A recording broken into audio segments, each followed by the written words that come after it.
A homeless teenager crashed a millionaire's auction. The billionaire laughed and made him an impossible offer. "Play this piano, and I'll give you $10 million. He expected the boy to fail and humiliate himself. But when those hands touched the keys, everything changed. What happened next shocked everyone in that room. Before we dive into this incredible story of talent, transformation, and second chances, tell me, what city are you watching from right now? Drop it in the comments below. And if you're not subscribed yet, hit that subscribe button because life-changing stories like this one are shared here every week. Now, let me tell you about the night Marcus Whitmore's world was turned upside down. The Manhattan auction house glittered with champagne glasses and designer suits. Marcus Whitmore stood among the elite, his tailored Italian suit worth more than most people's monthly salary. At 52, he had everything: a tech empire worth billions, properties on 3 continents, and the arrogance that came with never hearing the word no. Tonight's auction featured rare instruments, but Marcus was only interested in one item: Lot 47, a Steinway grand piano from 1925. Not because he played, he didn't, but because it had belonged to his late father, sold off years ago during the family's bankruptcy. Marcus had spent 2 decades clawing his way back from poverty, and tonight he would reclaim this piece of his past. Lot 47, the auctioneer announced. A 1925 Steinway Model D Concertgrand, previously owned by renowned pianist Jonathan Whitmore. Starting bid, $2 million. Marcus raised his paddle without hesitation. The bidding war lasted 7 minutes. When it ended, Marcus had paid $8 million for a piano he would never play. Money well spent for revenge against a past that had humiliated him. As staff prepared the piano for transport, a commotion erupted near the service entrance. Security guards were escorting out a teenager, maybe 16, 17, dressed in threadbare jeans and a faded jacket. The boy struggled, his eyes fixed desperately on the piano. "Please," the boy's voice cracked. "I just need to see it. Just once. My grandfather." "The auction is for registered bidders only," a guard said firmly, pushing him toward the exit. "You need to leave." Something about the scene caught Marcus's attention. The boy's face, there was something familiar about the desperate hunger in his eyes. It reminded Marcus of himself at that age, pressing his nose against bakery windows, wanting what he couldn't have. "Wait," Marcus called out, approaching them. The guard stopped, recognizing one of the evening's biggest spenders. "What's this about?" The boy looked up, hope flashing across his face. He was young, dark-haired, with eyes that held too much sadness for someone his age. "Sir, that piano, the Steinway. It belonged to my grandfather, Jonathan Whitmore." Marcus felt ice run through his veins. "Jonathan Whitmore was your grandfather?" "Yes, sir. He died 5 years ago. I never got to meet him, but my mom told me stories. She said he sold this piano to pay for her medical bills when she was sick. I just wanted to see it, to touch something he loved." Marcus studied the boy. He could see it now, the resemblance. Something in the shape of his face, the intensity of his gaze. This kid was family. Distant, but family. "What's your name?" "Daniel. Daniel Whitmore, sir." "And why should I care about your sob story?" Marcus's voice was cold, deliberately cruel. He'd learned long ago that sentiment was weakness in business. Even family. Especially family. Daniel's face fell, but he straightened his shoulders. "You shouldn't, sir. I'm sorry for bothering you. I just thought—" He stopped, swallowing hard. "Never mind what I thought." Marcus should have walked away. Should have let security remove this reminder of the family that had fallen apart after his father's death. But something made him pause.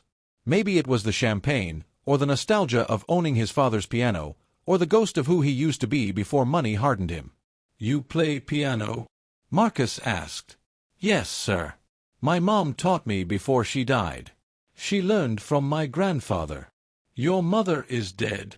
2 years ago. "Cancer." Daniel's voice was steady, but his hands trembled slightly. "I live with my aunt now. Work at a grocery store after school." Marcus looked at the boy, then at the piano being carefully wrapped for transport. An idea formed, cruel, entertaining, and perfectly in character for the man he'd become. "Tell you what, Daniel," Marcus said, a smile playing at his lips. "I'll make you an offer. Play that piano right now. If you impress me, and I mean truly impress me, not just bang out some chopsticks, I'll give you $10 million. The room went quiet. Other auction attendees turned to watch. Daniel stared at Marcus as if he'd spoken a foreign language. $10 million? That's what I said. But here's the catch. You play it here, now, in front of everyone. And if you're mediocre, if you waste my time, you never contact me or come near anything belonging to me again. Deal?" Marcus expected the boy to refuse, to recognize the humiliation being offered. Rich people making sport of the poor, tale as old as time. But Daniel surprised him. "Deal," the boy said quietly. Marcus gestured to the auction staff. "Unwrap the piano. Let's see what young Whitmore here can do." As they removed the protective covering, Marcus settled into a chair, champagne in hand, ready to be entertained by the boy's inevitable failure. Around him, the wealthy elite gathered, amused by this unexpected floor show. Daniel approached the piano slowly, reverently. His hands were shaking as he sat on the bench. He stared at the keys for a long moment, and Marcus saw his lips moving, a prayer, maybe, or a conversation with ghosts. Then Daniel's hands touched the keys, and the world changed. The first notes hit the air like lightning splitting the sky. Daniel's hands moved across the keys with a fluidity that seemed impossible for someone so young, so poor, so unpolished. He was playing Rachmaninoff's Piano Concerto No. 2, one of the most technically demanding pieces in classical repertoire. Marcus's smirk faded. Around him, conversations died mid-sentence. The casual chatter of the wealthy elite dissolved into stunned silence. Even the auction staff stopped moving, transfixed. Daniel wasn't just playing. He was channeling something ancient and powerful through his fingertips. His eyes were closed, his body swaying slightly with the music. His hands, calloused from grocery store work, nails uneven and unmanicured, moved with the grace of someone who had been born for this. The piano sang. No, it wept. It told stories of love and loss, of beauty and heartbreak. Each note was precisely placed, yet filled with raw emotion that textbooks couldn't teach. The boy played as if his life depended on it. As if he was speaking to everyone he'd ever loved and lost through the only language that mattered. Marcus felt something crack in his chest, something he'd thought long dead. He remembered being 12 years old, sitting in the living room while his father practiced this same piece on this same piano. Before the bankruptcy. Before the divorce. Before his father drank himself to death in a studio apartment across town. The memory hit Marcus with physical force. His father's hands on the keys, the concentration on his face, the way music transformed him from a failing businessman into something transcendent. Marcus had loved his father in those moments. Before the resentment. Before the shame of poverty. Before he'd hardened his heart against anything that couldn't be measured in dollars. Daniel's hands flew across the keys, building to the piece's emotional climax. Tears streamed down his face, but he didn't stop. Didn't falter. The music consumed him, poured out of him, filled the entire auction house with something none of the wealthy patrons could buy, pure, unfiltered soul. When the final notes faded, the silence stretched for 3 heartbeats. 4. 5. Then someone started clapping. Then another. Within seconds, the entire auction house was on its feet, applauding. Some of the older attendees, people who'd seen the greatest pianists of their generation, had tears in their eyes. Daniel opened his eyes slowly, as if waking from a dream. He looked at his hands on the keys, then up at Marcus. His expression was vulnerable, hopeful, terrified. Marcus stood frozen, his champagne glass forgotten in his hand. He'd expected mediocrity. He'd wanted to laugh at the boy's failure, to prove that poverty and talent didn't mix, that pedigree mattered, that his own success was justified while others' suffering was deserved.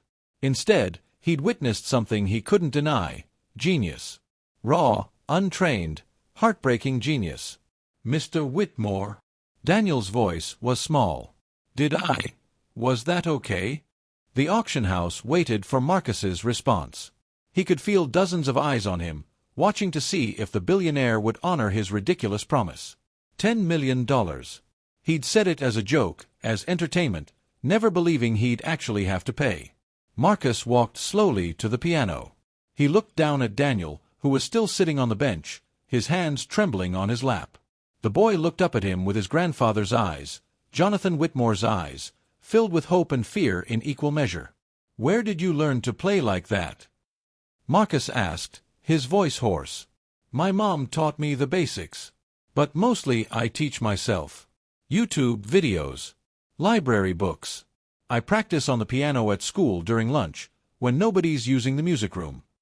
Daniel's words came faster, nervous. "I know I'm not professionally trained. I know I made some mistakes in the third movement. But I tried my best, sir. I really did." Mistakes. The boy thought he'd made mistakes. Marcus had heard none. Nobody in this room had heard any. They'd heard only perfection channeled through imperfection, which was perhaps the most beautiful thing of all. "Stand up," Marcus said. Daniel stood, his cheap sneakers looking absurd against the auction house's marble floor. He was taller than Marcus had realized, but he hunched slightly, making himself smaller. The posture of someone used to being invisible. Marcus reached into his jacket and pulled out his phone. A few taps, a confirmation code, and he held it out to Daniel. "Check your account." "Sir." "Your bank account. Check it." With shaking hands, Daniel pulled out a cracked smartphone, the cheap kind you got with prepaid plans. He opened his banking app, and Marcus watched the color drain from the boy's face. There's $10 million in my account." Daniel looked up, his eyes wide with shock. "You actually did it. You kept your promise."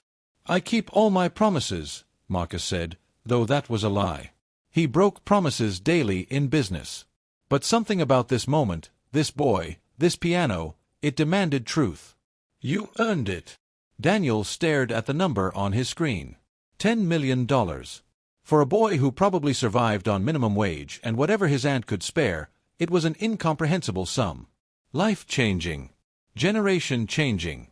"I don't understand," Daniel whispered. "Why? You could have laughed at me. You could have said I wasn't good enough. Nobody would have blamed you." Marcus didn't answer immediately. He looked at the piano, his father's piano, and felt the weight of decades of bitterness pressing on his chest. He'd bought this piano to reclaim something from his past, but what had he really been trying to reclaim? The memory of his father? Or the person Marcus himself used to be before success made him cruel? "My father," Marcus said finally, "taught me to play piano when I was your age. I wasn't very good. Didn't have his talent or your talent. But I loved it. Loved him." He paused, old pain surfacing. "After he lost everything, after we lost this piano, he told me music was useless. That I should focus on money, on practical things. So I did. I spent 30 years building an empire, proving him wrong, proving everyone wrong. But," Daniel prompted softly, "but I forgot why I wanted to prove them wrong in the first place. I forgot what it felt like to love something just because it was beautiful. To pursue something not for profit but for passion." Marcus looked at Daniel. "You reminded me. And that's worth far more than $10 million. The crowd around them had dispersed, giving them privacy, though Marcus could feel curious glances. Let them look. Let them see Marcus Whitmore doing something unpredictable. "What will you do with the money?" Marcus asked. Daniel looked overwhelmed. "I don't know. College, I guess. Maybe Juilliard, if they'd take someone like me. Or maybe I should invest it, save it, not waste it on dreams." "Don't," Marcus said sharply. "Don't do what I did. Don't trade your soul for security." He gestured to the piano. "You have a gift, Daniel. A real gift. Promise me you won't waste it." "I promise, sir." "And stop calling me sir. Call me Marcus." He paused, something occurring to him. "Or better yet, call me what you should have called me from the start, Uncle Marcus. Because whether we knew it or not, we're family." Daniel's eyes filled with tears. Uncle Marcus. The word hung in the air between them, an acknowledgment of connection, of blood, of second chances. Marcus extended his hand, and Daniel shook it, his grip stronger than expected. "Come by my office tomorrow," Marcus said. "We have things to discuss. Your education, your training, your future. He smiled, and it felt strange on his face, like muscles unused for too long. And you'll need a proper piano to practice on. I think I know where to find one. Daniel nodded, still crying, still smiling, still holding that cracked phone with $10 million displayed on its screen. Around them, the auction house had returned to its regular programming, but something fundamental had shifted. Marcus Whitmore had come to this auction to reclaim a piece of his past. Instead, he'd found something he didn't know he'd lost: his humanity. Marcus didn't sleep that night. He sat in his penthouse overlooking Central Park, a glass of scotch untouched on the table beside him. His phone buzzed constantly with messages. News of his $10 million gift had spread through social media like wildfire. Some called him generous. Others called him foolish. Marcus ignored them all. Instead, he stared at a photograph he'd pulled from storage. His father at the piano, young and vibrant, before failure had broken him.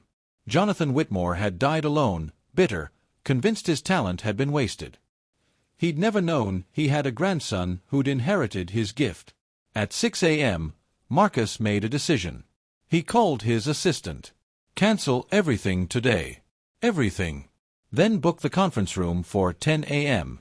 I need to see Daniel Whitmore and bring in Patterson from legal." "Sir, you have the board meeting. Cancel it. This is more important. More important than business."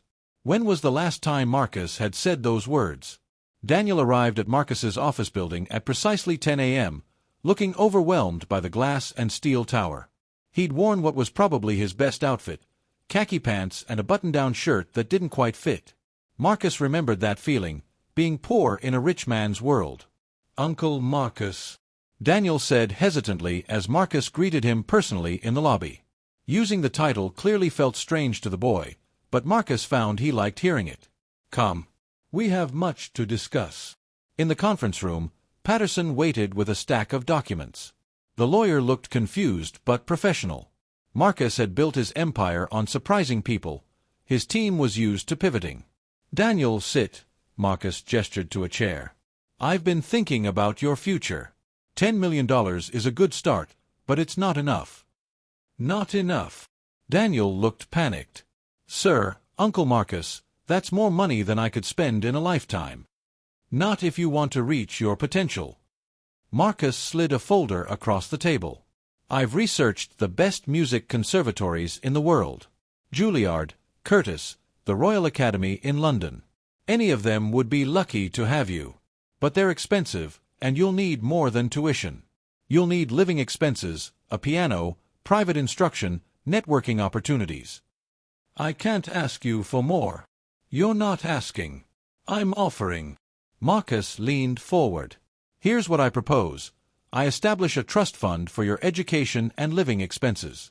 Separate from the $10 million, which you'll learn to manage properly, Patterson will set you up with financial advisors. The trust covers everything you need to become the pianist you're meant to be." Daniel stared at the documents. "Why are you doing this?" "Because I spent 30 years building a fortune and I forgot what it was for. Because your family. Because your grandfather would have wanted this." Marcus paused. "And because watching you play last night reminded me that some things matter more than money. I want to invest in that." Patterson cleared his throat. "Mr. Whitmore, if I may, there are tax implications to consider. And we should discuss the structure of this arrangement." For the next hour, they went through details. Marcus would establish a foundation in Jonathan Whitmore's name, dedicated to supporting young musical talent. Daniel would be its first recipient. The foundation would cover his education, provide a stipend, and purchase a professional-grade piano for his use. "But there's one condition," Marcus said when the paperwork was nearly complete. Daniel looked up warily. "What condition?" "That you keep playing. Not for money, not for fame. For the love of it. The way you played last night." Marcus met the boy's eyes. "Don't let success make you forget why you started. Don't become like me." "I don't think you're as bad as you think you are," Daniel said quietly. "A bad person wouldn't have kept his promise. A bad person wouldn't do any of this." Marcus wanted to argue, to list all the ruthless things he'd done in business, all the people he'd crushed. But maybe Daniel was right. Maybe underneath the callousness, some ember of his better self had survived. "We'll see," Marcus said. "Now, there's someone I want you to meet." He led Daniel to his private office, where he'd had the Steinway delivered overnight. It dominated the space, beautiful and imposing. Daniel's breath caught when he saw it. "I thought about keeping it," Marcus said, "displaying it like a trophy. But that's not what your grandfather would have wanted. This piano was meant to be played, not admired." He gestured to the bench. "It's yours. Consider it a loan until you have your own space. But I want you to come here and practice. Every day if you can. Keep it alive." Daniel approached the piano reverently, running his fingers over the polished wood. "I'll take care of it. I promise." "I know you will." Marcus checked his watch. "I have a meeting I actually can't cancel. But before you go, play something for me. Something happy this time." Daniel sat at the piano and thought for a moment. Then he began to play, not Rachmaninoff this time, but Gershwin. Rhapsody in Blue, joyful and exuberant, the sound of possibility and hope. The music filled Marcus's office, transforming it from a cold corporate space into something alive. Marcus stood by the window, watching the city below while Daniel played. For 30 years, he'd looked out these windows and seen only a kingdom he'd conquered. Now he saw people, individual lives, individual struggles, individual stories. Each one mattered. Each one was worth more than his entire fortune. The music ended, and Daniel turned on the bench. "Thank you, Uncle Marcus. For everything. Thank you, Daniel. For reminding me what matters." After Daniel left, promising to return tomorrow, and the day after, and every day, Marcus sat at his desk and did something he hadn't done in years. He took out a piece of paper and wrote by hand, not typed an email or dictated to an assistant. He wrote a letter to his father, Jonathan Whitmore, dead these 15 years. "Dad, I met your grandson today. He has your gift. More than that, he has your heart, the heart you had before life beat it out of you. I'm going to make sure he doesn't lose it the way you did, the way I did. I'm sorry I wasn't there at the end. I was too angry, too proud, too busy building an empire to prove you wrong. But you weren't wrong about what matters. You were just beaten down by a world that doesn't value beauty the way it values profit. I'm going to try to do better. To be better. It's probably too late for me to become the person you wanted me to be, but maybe it's not too late to help Daniel become who he's meant to be. I forgive you for failing. I hope you can forgive me for succeeding at the wrong things. Your son, Marcus." He folded the letter and put it in his desk drawer, next to the photograph of his father at the piano. Some things didn't need to be sent. Some things just needed to be said. Marcus turned back to his computer, where hundreds of emails waited. Board meetings to reschedule, deals to close, empires to maintain. But something had shifted. The urgency felt different. Less consuming. Less important. He pulled up his calendar and blocked out time, every day, 10 a.m. to noon. Daniel's practice time, he labeled it. Those 2 hours would be sacred, devoted not to profit but to purpose. The board could wait. The deals could wait. For the first time in 30 years, Marcus Whitmore had found something more valuable than money. He'd found redemption. And it had come in the form of a poor boy with his grandfather's eyes and the courage to play piano for a cynical millionaire. 3 months passed. Daniel came to Marcus's office every morning without fail. Rain or shine, before school or during breaks, the boy showed up and played. Sometimes Marcus listened, sometimes he worked through the music, but he always made sure those 2 hours were protected. The foundation, the Jonathan Whitmore Foundation for Musical Excellence, had been officially established. Marcus poured $50 million into it initially, shocking his board and delighting the arts community. Applications poured in from talented kids across the country who needed support.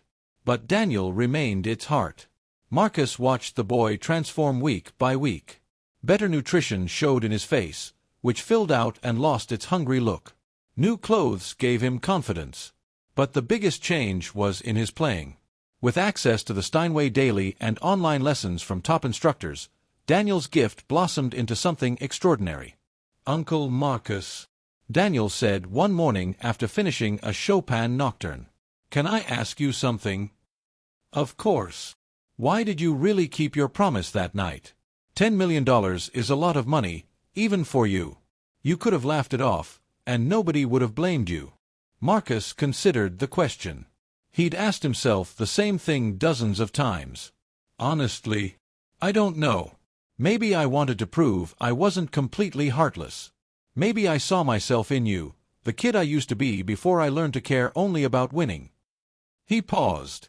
Or maybe I just needed to do one good thing in a lifetime of ruthless things. Do you regret it? The money, I mean. No. It's the best investment I've ever made. Marcus smiled.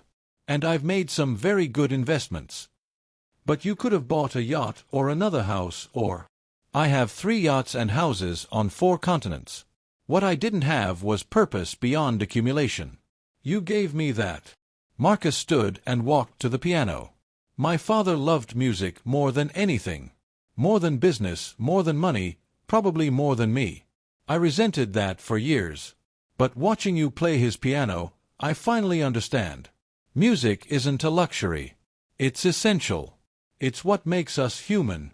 Daniel's eyes were bright. My mom used to say something similar. She said music is how we talk to God when words aren't enough. Your mother was wise. She was. Daniel ran his fingers silently over the keys. I wish she could see this. See what's happened. She always believed in me, even when we had nothing. She can see it, Marcus said, surprising himself with a certainty in his voice. And she's proud. Over the following weeks, Marcus began to change in ways he didn't expect. The foundation work consumed him more than business did. He started attending concerts, something he'd considered a waste of time for decades. He funded music programs in struggling schools. He even, to his staff's shock, started taking piano lessons himself. I'll never be good, he told his teacher, a patient woman from Juilliard. But I want to understand what my father loved. What Daniel loves. It's never too late to start, she said, and Marcus wanted to believe her. The board noticed the changes. At a quarterly meeting, his CFO raised concerns. Marcus, the foundation is wonderful PR, but it's affecting our focus. You've missed 3 major acquisition opportunities because you were at music recitals. Investors are questioning your commitment. Let them question, Marcus said calmly. I'm more committed now than I've ever been. Just to different things. But the shareholders will be fine. We're still profitable.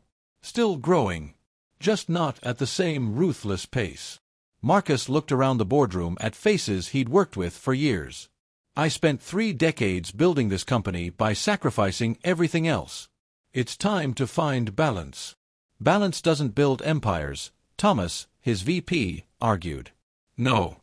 But empires without purpose are just monuments to ego. Marcus stood. I'm not abandoning the business. I'm expanding my definition of success. Anyone uncomfortable with that is welcome to leave. Nobody left, but Marcus could feel the shift in the room. He'd been a dictator, and now he was becoming something else. Something softer. His team didn't know how to handle it. That evening, Daniel played for Marcus as usual, but there was something different in his technique. More confidence, more maturity. The boy was becoming a man, and his music reflected it. You've improved, Marcus observed. I've been practicing 6 hours a day. My aunt thinks I'm crazy.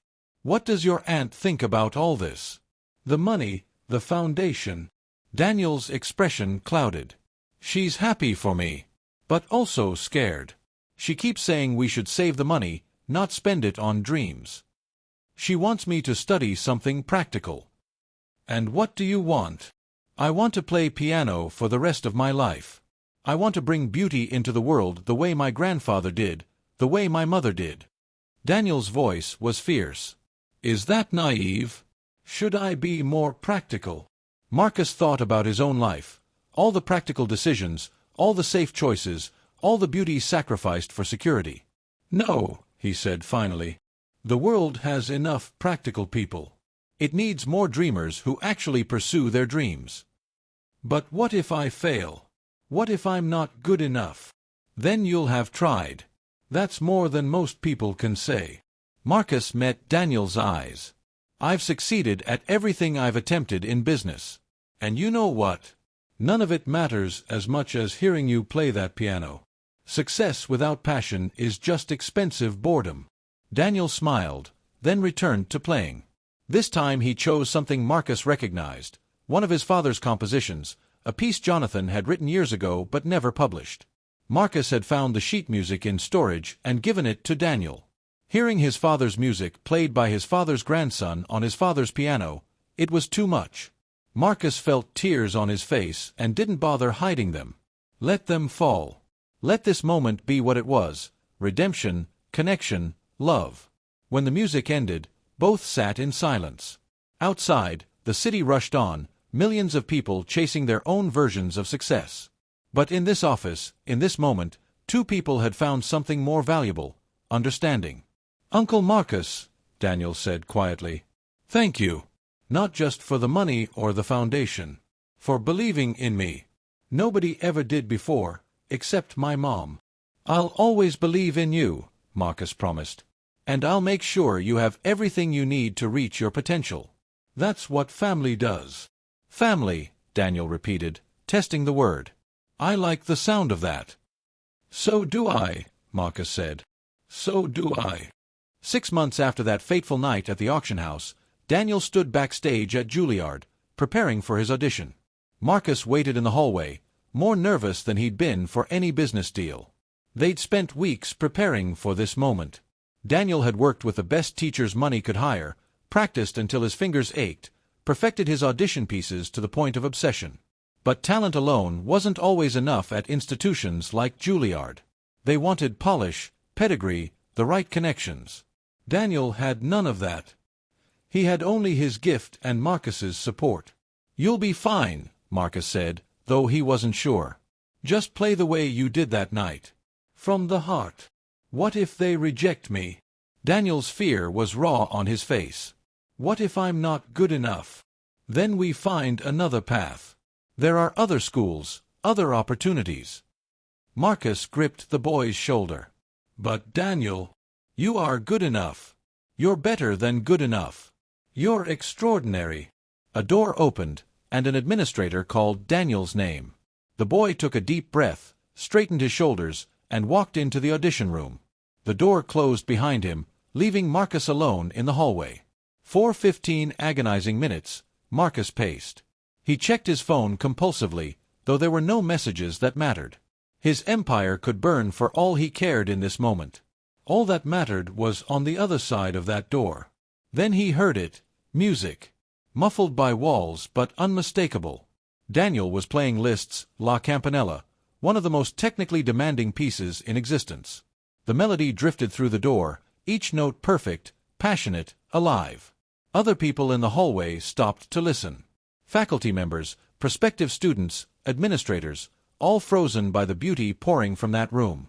Marcus watched their faces transform, saw the moment they recognized they were hearing something special. The music built to its impossible climax, notes cascading like water, like light, like truth. Then silence. Marcus held his breath. The door opened, and Daniel emerged. His face was unreadable. "Well?" Marcus demanded. Daniel's poker face lasted 3 seconds before breaking into the widest smile Marcus had ever seen.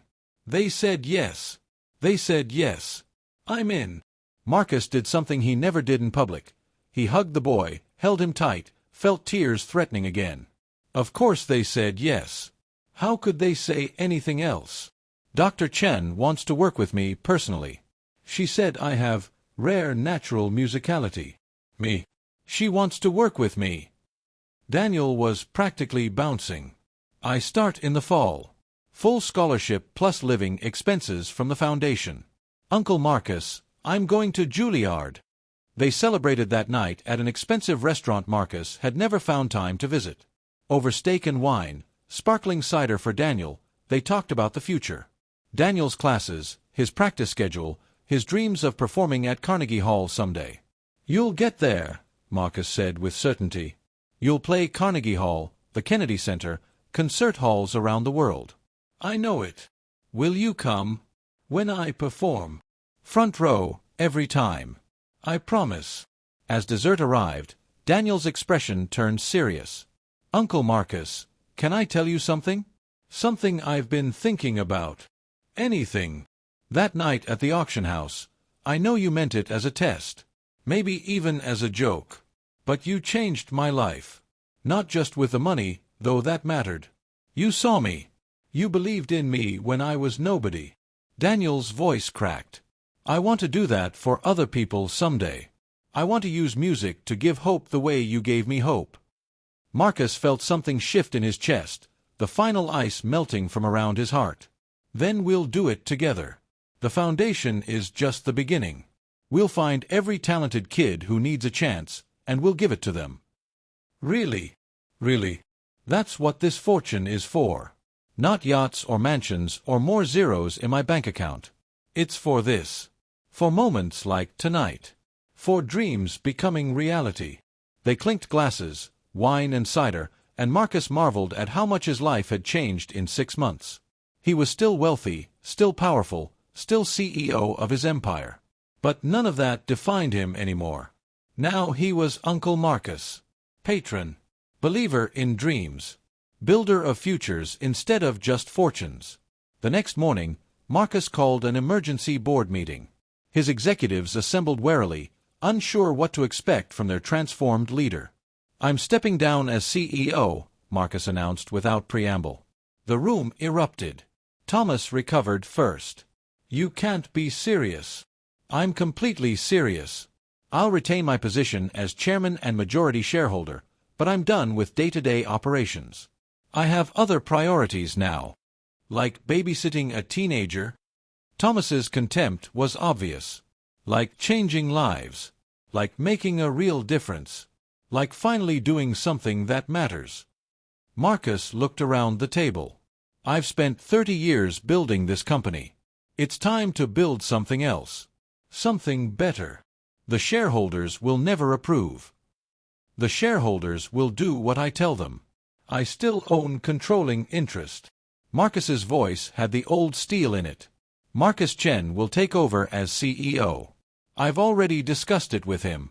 Those who want to stay under his leadership are welcome. Those who don't can leave with generous severance.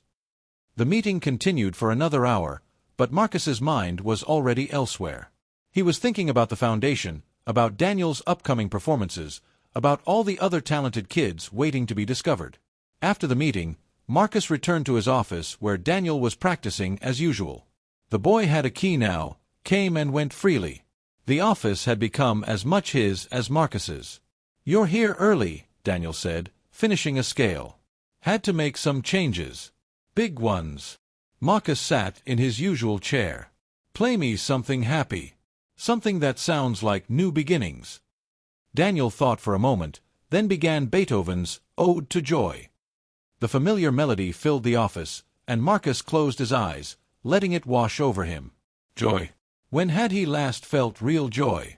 Not satisfaction at a deal closed or pride in wealth accumulated, but pure joy at simply being alive? The answer was now. Sitting in his office, listening to his nephew play music that had survived centuries, Marcus felt joy. 2 years passed. Daniel thrived at Juilliard, becoming one of their star students. His performances drew crowds, his technique matured, and his reputation grew. But he never forgot his roots or the uncle who'd given him his chance. Marcus kept his promise. He attended every performance, sitting front row, watching with pride that had nothing to do with investment returns and everything to do with love. The foundation had expanded too, supporting 47 students now across the country. Each one had a story like Daniel's, talent trapped by poverty, dreams deferred by circumstance. Tonight was special, though. Daniel's debut at Carnegie Hall. At 19, he was performing as a featured soloist with the New York Philharmonic. The youngest pianist they'd showcased in a decade. Marcus arrived early, dressed in his finest tux. The Carnegie Hall lobby buzzed with excitement. Critics, musicians, society figures. He saw people who'd been at that auction house 2 years ago, who'd witnessed the moment that changed everything. Marcus Whitmore. A woman approached, elegant, 60s, vaguely familiar. I was at the auction house that night. When the boy played. What you did was extraordinary. Everyone said you were crazy. But look at him now. I saw what everyone should have seen. Talent, passion, humanity. Marcus smiled.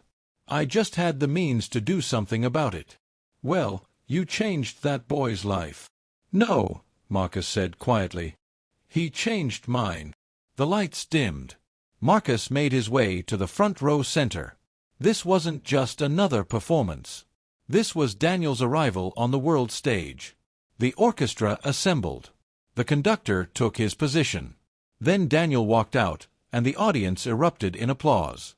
He'd grown taller, filled out, gained confidence. But his eyes, they still held that same hunger, that same passion. Daniel sat at the Steinway and looked out at the audience. His eyes found Marcus, and he smiled. Then he began to play. The piece was Rachmaninoff's Piano Concerto No. 2, the same piece he'd played at the auction house. But this time, backed by a full orchestra, the music became something transcendent.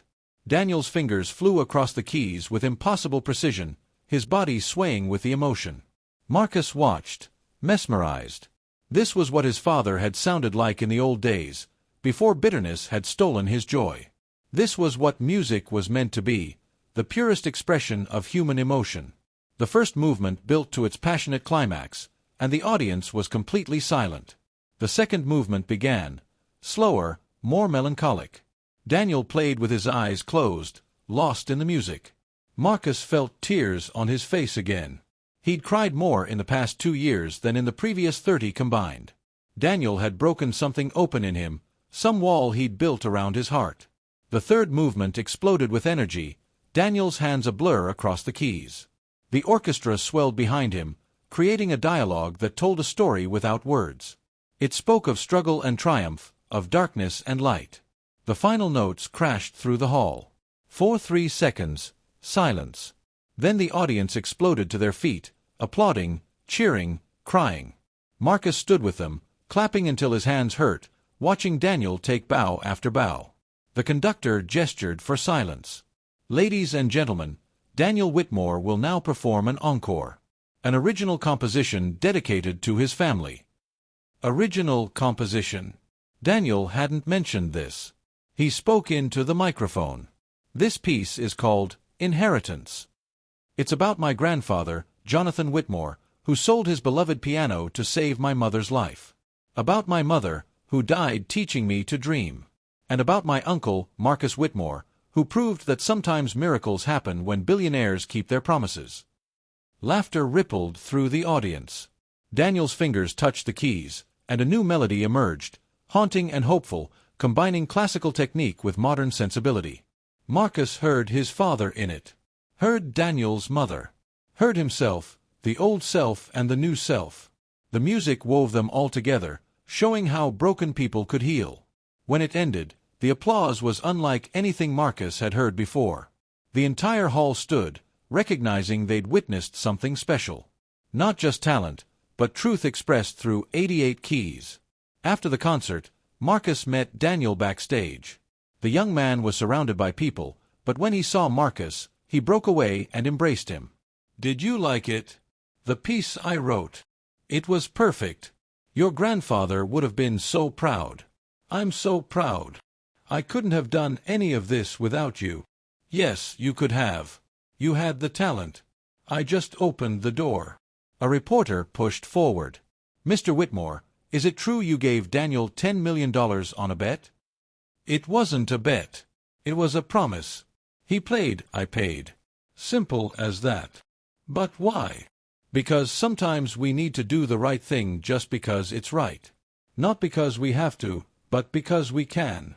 Marcus put his arm around Daniel's shoulders. And because this young man reminded me what matters in life. That's worth far more than $10 million. Later, at the celebration dinner, surrounded by Daniel's friends and teachers, Marcus felt something he'd never expected: contentment. Not the satisfaction of a deal closed, but genuine contentment with who he was and what he was doing. Uncle Marcus. Daniel slid into the seat beside him. That night at the auction house, when you made your offer, I almost said no. I was sure you were mocking me.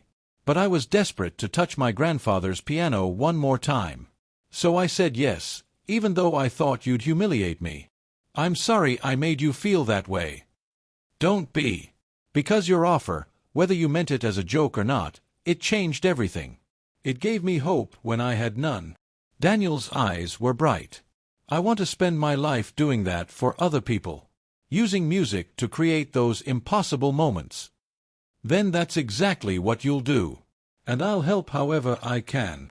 They clinked glasses as they had 2 years ago, but everything was different now. Then, Daniel had been a desperate teenager, and Marcus had been a cynical billionaire. Now they were family, bound by choice, by respect, by love. The impossible had happened. A poor boy had played piano and won $10 million. But the real miracle wasn't the money. It was two broken people finding each other and becoming whole. 5 years after that night at the auction house, Daniel, now 22 and internationally recognized, performed at a benefit concert for the Jonathan Whitmore Foundation. The foundation now supported over 200 students, opened music schools in underserved communities, and brought classical music to people who'd never had access. Marcus arrived at Lincoln Center to find 3,000 people packed inside. The foundation had become prestigious. Supporting it was now fashionable among New York's elite. 5 years ago, they'd thought him crazy. Now they competed to donate. Backstage, Daniel looked every inch the professional, tailored tux, confident posture. Uncle Marcus, I've made a decision. I've been offered a 3-year contract with the Berlin Philharmonic, every pianist's dream. But I'm turning it down. What? Why? Because I want to teach. I want to find kids like I was and show them what's possible. I want to create a school, a real conservatory for talented kids from low-income families. Free everything. Daniel's voice was passionate.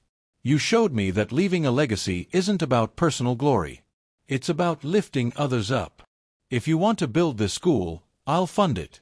Whatever you need. I don't want you to just fund it. I want you to help me run it.